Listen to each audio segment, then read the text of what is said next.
All right. I'd like to welcome you to God Will Music TV. Today we got Joseph, one of the teachers at Israel Church of Jesus. Peace, brother. Glad you were able to make it. Glad you had it. Yeah, well that's yeah, we're gonna get right into it. Why don't you just tell us a little bit about yourself? Are you married? Kids? Yeah, I'm married. Been married about 14 years now. Got 2 kids. My son, he's 12, going on 13, little woman. My daughter, she's 10. Life is good. Okay. Life is good. So where you originally from? I'm from Long Island, New York. Okay. So how was it growing up in Long Island, New York? Ah, man. And people think, Long Island, suburbs, they think, but Long Island, man, Long Island was rough. It was? It was rough. Okay. So how was it compared to, Long Island compared to being in Atlanta? Like, did you notice a difference in pace? Yeah, it was a big change, but I'm not afraid of change. So I just adapt to it. And plus, the people down here in Atlanta, the people are different. You know, it's nicer. The people are more nicer, and I guess the southern hospitality. So I love it down here. But that's one thing I was gonna ask about. Did you really notice southern hospitality when you coming from a place like New York, where the word is I guess it's every man for themselves and kind of fast, and Right. a lot of times the conversation is that people in New York are kind of rude. So did you see a difference as far as when you came to the South? Did you notice a southern hospitality, or was it really the same as it is coming from New York? Well, it's truly different coming from New York. It's New York is more. It's a go get it by any means. Down here it's a little more laid back. A lot of people, they'll wave at you, they say hi, they speak. It's not, like I'm all about me. It's a more family thing down here in Atlanta that I see. Right. So it's almost like when you're young in New York, you have to kind of grow up fast. You have to. Compared to being in the South, you you can take your time a little bit and really, like they say up north, people in the South are slow. Not even though. Down here, people be on it down here. Yeah. They're about their business down here. Okay. But it's just they move different. Right. Right. Well, if this counts for anything, they call Atlanta baby New York, right? The New York of the South. I can see it. Right. So you might run into a lot of people that may have the same characteristic of those coming from up north. So we thank you for being able to, take some time out with us today and give us your story. We understand that you're a teacher at Israel Church of Jesus. Is that correct? Right. Okay. How you like doing that? Man, I love it, man. I believe this is my purpose. This is knowing who I am and what the Lord set up for me. This is what I have to do. Right. So it's better of what you growing up. Right. Get it how you live, and you clinging on to, I guess, anything that's supposed to be black. Yeah. Anything African or Islam or something like that. But knowing what I know through Israel Church of Jesus, it's a blessing. Right. And I understand my purpose. Well, I guess that leads to my first question then. How old were you when the seed was first planted, for you to be introduced to the God of Israel? Can you tell us a little about that experience? It's crazy because me coming from New York, dabbling into, Islam. My grandparents, they went to church on Sundays, but I ain't really, it wasn't black. Right. Uh-huh. So I gravitated to the Islam, you know, what you call them, 5%ers. Right. I gravitated to that, and you know, thought that was what was the move because it's black, you Right. know. But then I met my wife, and when I met my wife back in 2002, about 2002, 2003, because my brother had passed away in 2002, so I met her around 2002, 2003, and she was a 7-day Adventist. And I've never heard about 7-day Adventists. All I Right. heard was Jehovah's Witness, Sunday Baptist, 5%ers, Muslims. Right. So Well, when just to go back, you guys kind of met around the time like doing your healing process of you losing your brother. Right. Right. Can you Right. tell us a bit about that? Like Um, just a minute or so. What happened with your brother? Well, he man,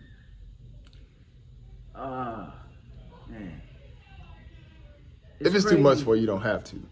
A little something. Cause it's crazy because I saw him that morning, and I was coming to the house and he was leaving the house, and you know, back in they probably still do it today in high school. They do the homecomings and the carnations and all that. Right. That's where he was going to.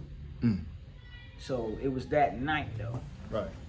So after the carnation or the homecoming, whatever it was, you know, I had got the news, you know, that some guy, you know, ran up on him. You know, he was high on his mind, ran up on him. And he was with his friends, but he was the one that got shot though. Oh wow. So, you know, that was that right there. But that was So around, rest in peace. Yeah, 2002. And that's around the time, like around that time when you met your wife, you're kind of going through that healing process. Right. Okay. You Right. can pick back up.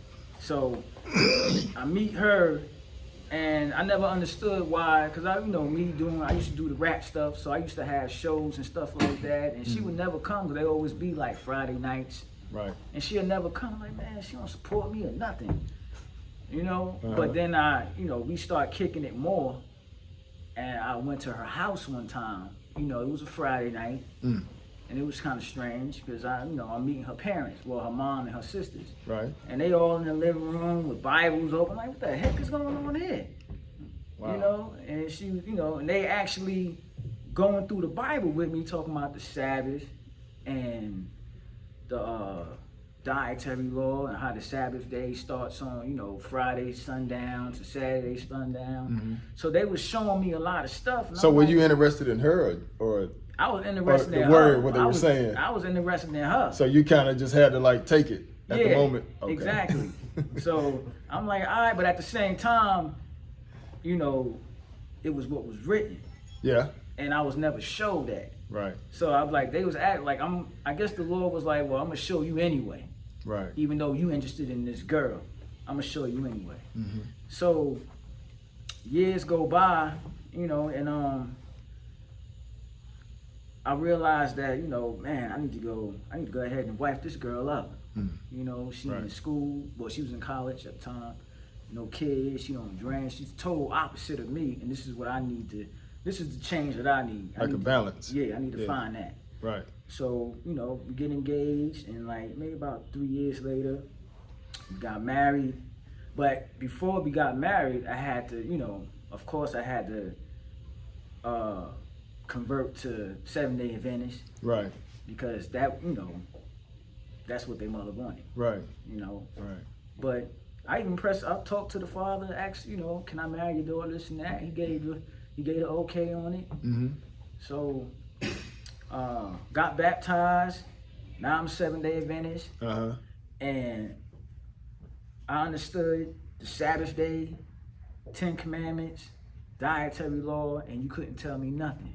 Wow. You couldn't tell me that I didn't have the truth, because it was nobody else doing that. Right. Nobody else that I knew that was keeping the Sabbath, 10 Commandments, or the dietary law. You know, as far as the dietary law, you know, you have Islam saying they don't eat pork and all that, but they eat catfish. I mean, not catfish, but shellfish. Right. You know, but besides that, it was just a 7-day Adventist, so you couldn't tell me that I wasn't in, you know, the right The right place. thing. Right. Right. So was it hard, like leaving? Nah, it wasn't hard at all. Okay. Okay. You know, Because I noticed some people, you know, kind of struggle with, you know, leaving tradition. And like you say, you would kind of gravitating toward the 5%, 5%. So, you know, it wasn't like really a battle mentally letting that go, or you were just so caught up in, hey, this is who I need for my life to make my life better. So let me go ahead and just let all that go. right. It was In addition with reading it out of the Bible. right. Okay. Right. Because anything that was with the white man, I wasn't with it. Right. So I didn't care about Christmas, you know, white Santa Claus, fat guy coming down. I didn't really care about none of that. So, to read that stuff coming out of the Bible, I've never seen that before.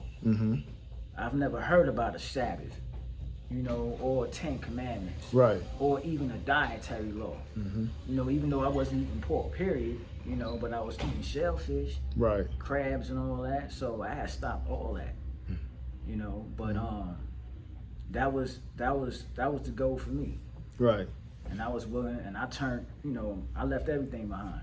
Okay. So from that time, we fast forward to 2015, around the first time I think I first met you. What was it that took you from Seventh-day Adventist to actually making that change to walking according to the, you know, what we call in the Israelite community the truth? What actually brought you to that decision? Okay, mind you, 7-day Adventist.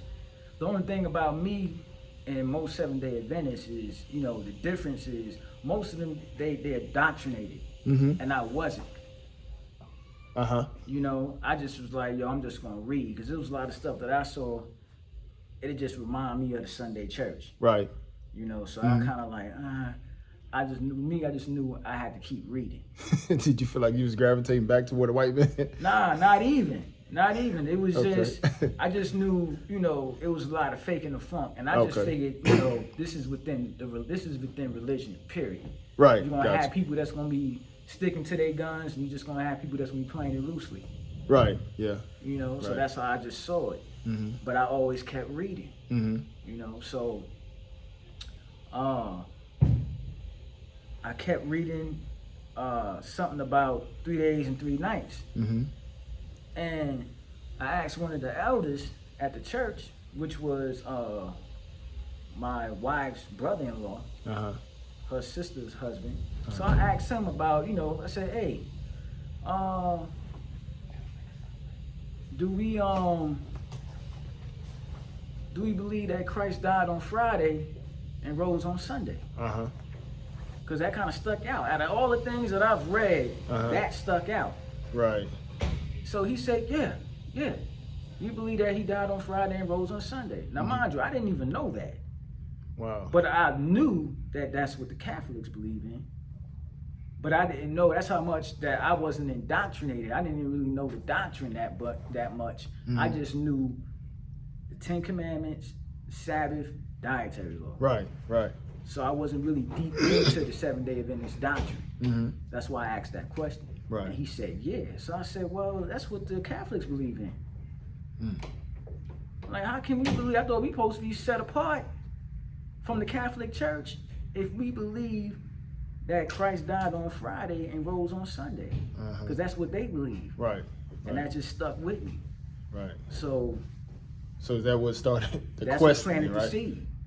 And now was that from reading? That's from reading. Wow. So you saw that, Matthew 12. Right. And that's what kind of stuck out, you know, just showing, here it is, we supposed to be, I guess, in a sense, a doctrine that's separate from what everybody else is doing, but at the same time, we're still doing the same thing. Still doing the same thing. Yeah. Doing communion. And like, I started questioning a whole lot of stuff.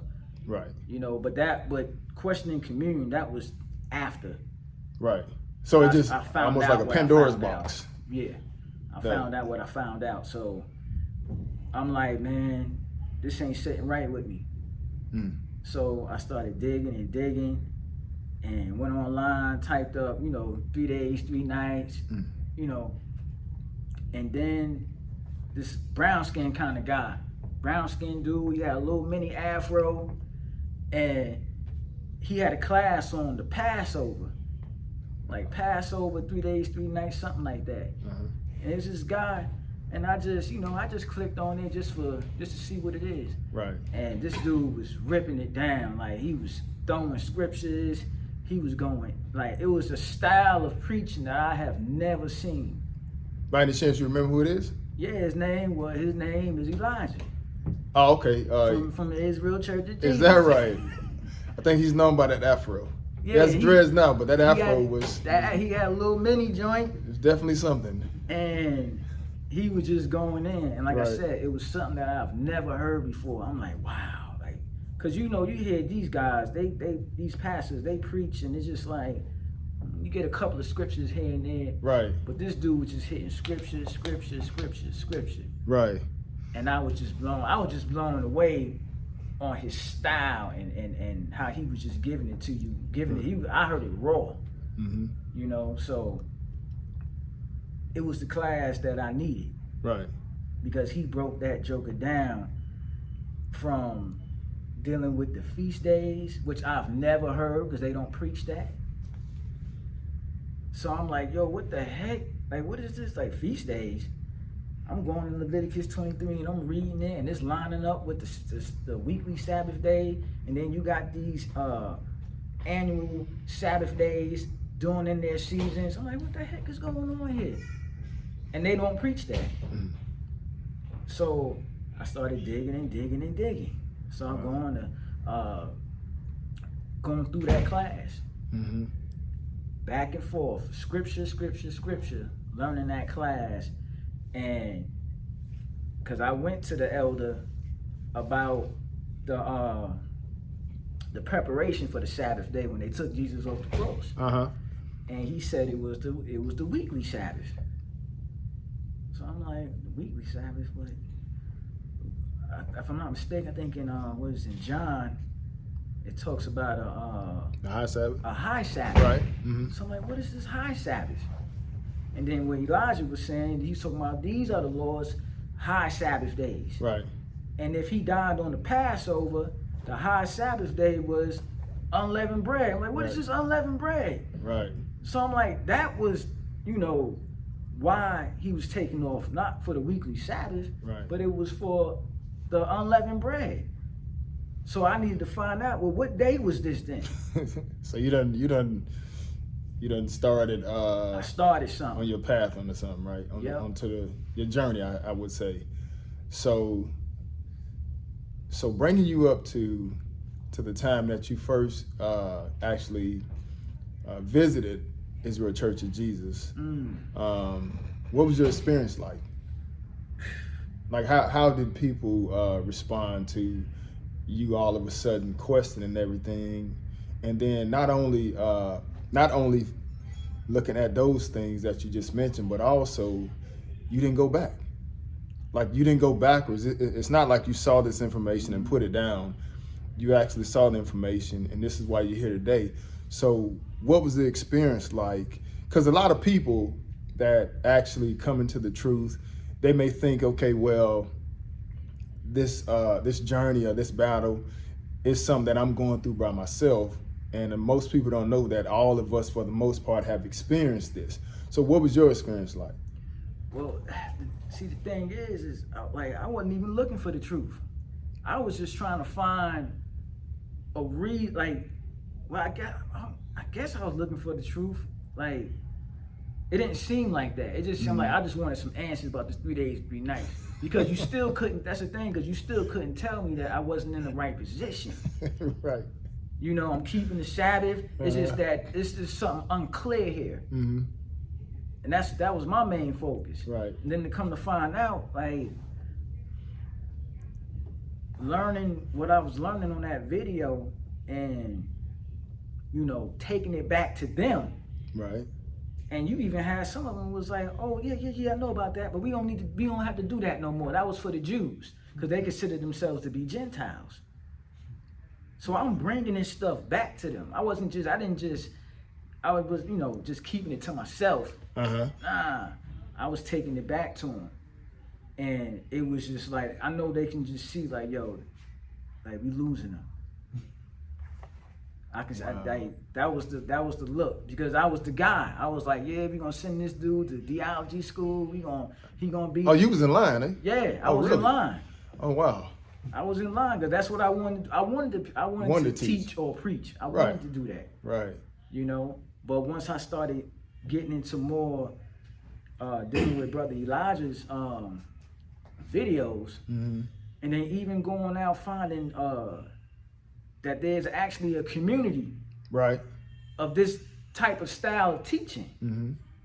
IOG, and I'm like, yo, what the heck? I'm like, yo, what is all this here? Right. Okay. Well, let me ask you something, and it's good you say that, because most people don't really equate the I's, like the ICOJ, the IOG, the COI, and okay, it's Israel, right? You're dealing with Israel, people from the Bible that happen to be, the black man, or what the world calls the Negro. That's been, scattered in the worldwide captivity, right? So you finding out about being lied to about Easter, right? And you being lied to about several things in the Bible, which would make you kind of search and try to figure out some truth. How did you come about to find out who Israel is, and what helped your understanding of the scriptures? Like what did you go a little further and find out? Because a lot of times, my experience from both camps, you don't have, we're not gonna just come out and beat you across the head and say, okay, you Israel, the black man. A lot of times we'll deal with so many different things in the Bible.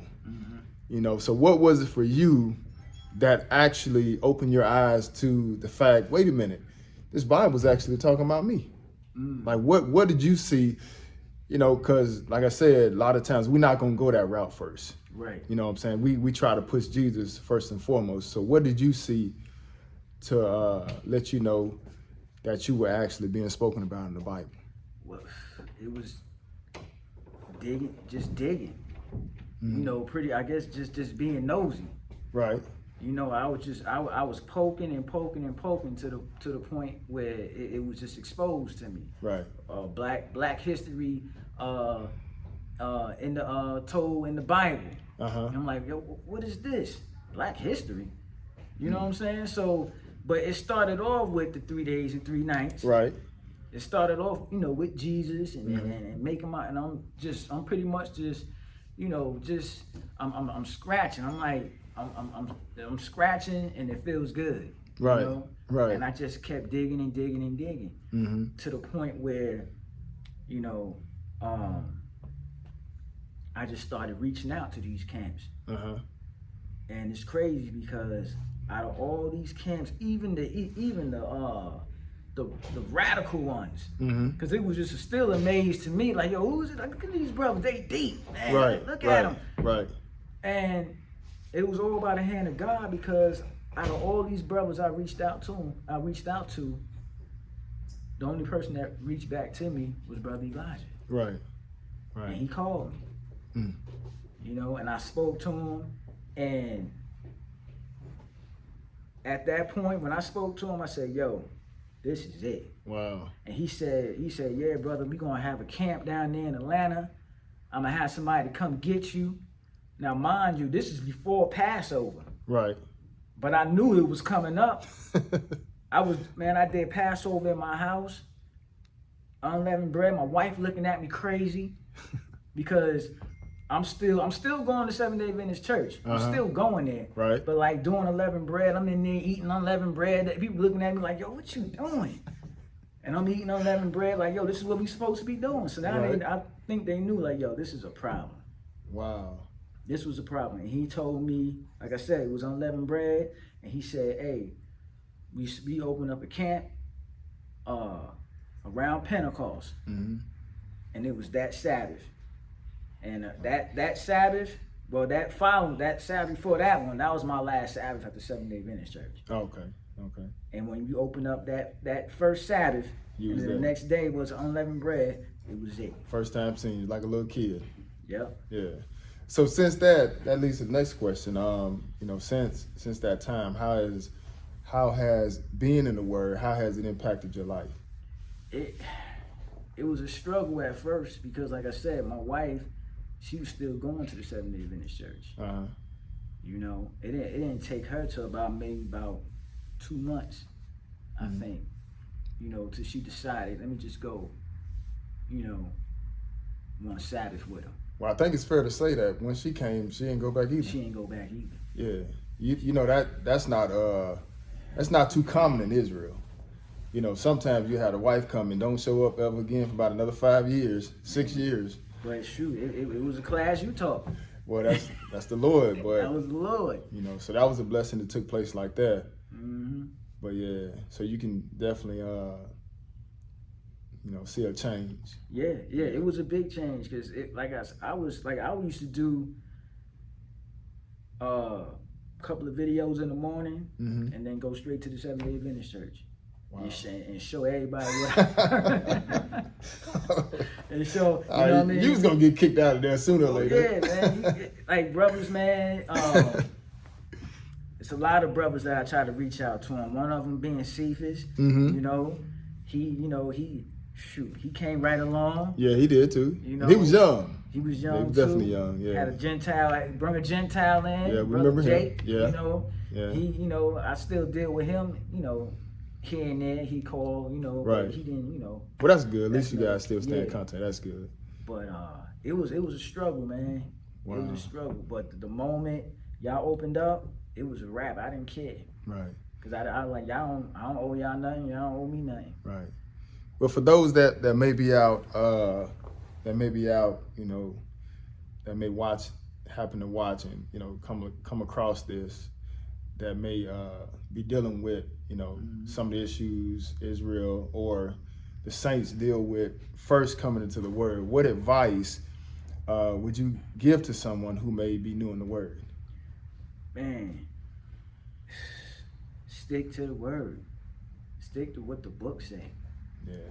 You know, like my thing was Isaiah 8:20, man. From the law to the testimony. Yeah. Can't go wrong with that. You know, so right. If anybody come to you, try to discourage you about, you know, hey, stick to the law and the testimony. You cannot go wrong. So, right. Man, stick to your gun. Stick to the book. Don't let nobody pluck you off. Yeah. Cause they tried with me. They didn't have, you know, my wife's family. They didn't have little secret meetings with her. Won't even include try to pull me. It, yeah. You know what I mean? Right. But they'd take her because, you know, that's her siblings. You know, right. That's, you know, so they like, man, I'm the bad guy. Right. You didn't took her. You know, she was the choir director. You done messed the choir up. You done did all this. Right. Like so. Well, that's what it'll do. And I think people need to hear that, you know, especially now, because we gonna probably see a awakening more greater than what it already is. And people just need to know, you know, that they're not, you know, on the island by themselves. So that leads me to the next question. With so many different religions floating around, what impact do you think a better understanding of the Bible would have on people around the world? That it's one Lord, one faith, one baptism. There's only one way at this. Right. You know, and he ain't wrong. His word can't come back to him void. Right. So whatever he say, he doesn't. You know, it's Israel from the beginning to the end. You know, so. So what do you mean by that? You need to get down and lay down. Nah, I'm playing. That's really in a nutshell, right? Exactly. The one Lord, and Israel plays a big part in that. Yeah, so, you know, you can either join the family, join the covenant, or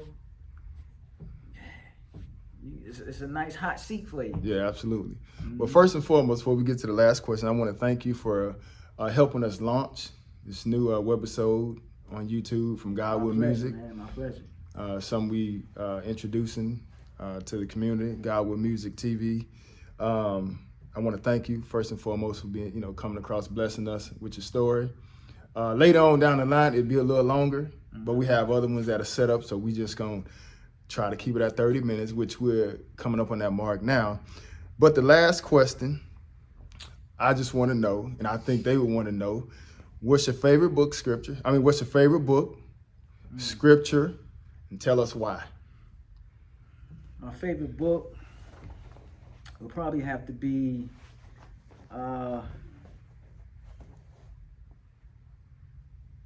it probably had to be the book of Daniel. Mm-hmm. My favorite scripture would probably have to be Psalms 111 and 10. The fear of the Lord is the beginning of wisdom. And a good understanding have those that have endured to the The good understanding have all they that do his commandments, praise the Lord. Yeah. Praise and do it forever. Right. Because that's one of the key elements is fearing God. You fear God, he will increase your wisdom, keeping his commandments. And the book of Daniel is just that Daniel was just so sharp. Yeah. You know, and his boys, Shadrach, Meshach, and Abednego, them guys, man, they was 10 toes down. Right. And they didn't care. And we are embarking on that today. Right. You're gonna have to be like them Hebrew boys. Right. To where you like, hey, either the Lord gonna deliver me, that's cool. But if he don't deliver me, I'm still ain't bowing down. Well, it's definitely like that in Daniel. You know, so Yeah, you definitely get that from the book of Daniel. from the book of Daniel. Absolutely. Absolutely. That's it. But once again, thank you, man, for blessing God with Music TV, with your story, man, and we definitely appreciate you coming through, man. Oh man, my pleasure, brother. All right, man.